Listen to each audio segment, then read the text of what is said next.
कबीर हम तुम्हें भूल गए, ये सिर्फ शब्द नहीं है, ये एक पूरी सभ्यता का अपराध बोध है। हमने ग्रंथ पढ़े, मठ बनाए, धर्म बचाए, पर कबीर को खो दिया। कोई महल नहीं था, कोई जन्म प्रमाण पत्र नहीं था, और उस कमल पर लेटा था एक नवजात शिशु। हाँ, वही था कबीर। सन 1398 वाराणसी, नीरू और नीमा, एक जुलाहा दंपति जब उस तालाब से गुजरे तो उन्होंने उस बालक को वहां रोते हुए पाया। कोई पूछने वाला नहीं था, कोई खोजने वाला नहीं था। उसे उठाया, सीने से लगाया। ना उसने उनका धर्म देखा, ना उन्होंने उसका, क्योंकि वहां सिर्फ प्रेम था। कबीर का मन बचपन से ही अलग था। जब बच्चे पतंग उड़ाते, कबीर अकेले बैठकर सांस को देखते। जब मौलवी नमाज पढ़ते, कबीर पूछते, क्या खुदा यहाँ है या यहाँ नहीं?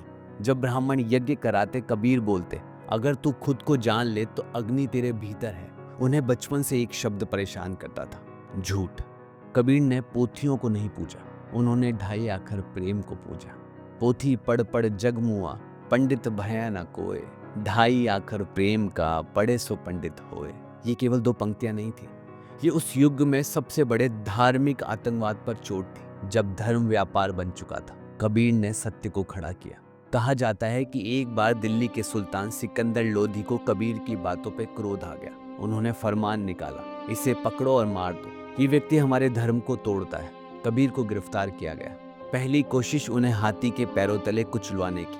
हाथी को भूखा रखा गया, क्रोधित किया गया, पर जैसे ही हाथी कबीर के पास पहुंचा वो शांत हो गया, घुटनों के बल बैठ गया। दूसरी कोशिश, उन्हें नदी में बांध कर फेंक दिया गया। अगली सुबह लोग चौंक गए। कबीर नदी के किनारे ध्यान में बैठे थे, न भीगे थे न डूबे थे। तीसरी कोशिश, आग में डालना। चिता सजाई गई, लोग इकट्ठा हुए, राजा स्वयं आया। कबीर मुस्कुराते हुए बैठ गए।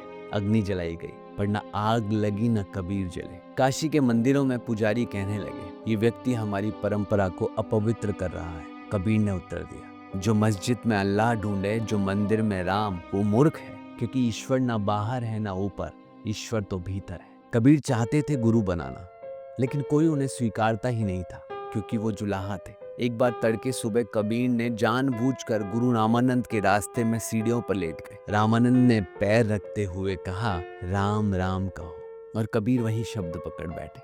मुझे दीक्षा मिल गई। रामानंद चौंके, पर कबीर बोले, आपने कहा राम राम कहो, मैंने स्वीकार लिया, अब मैं शिष्य हूँ। गुरु चुप हो गए, क्योंकि शिष्य सच्चा था।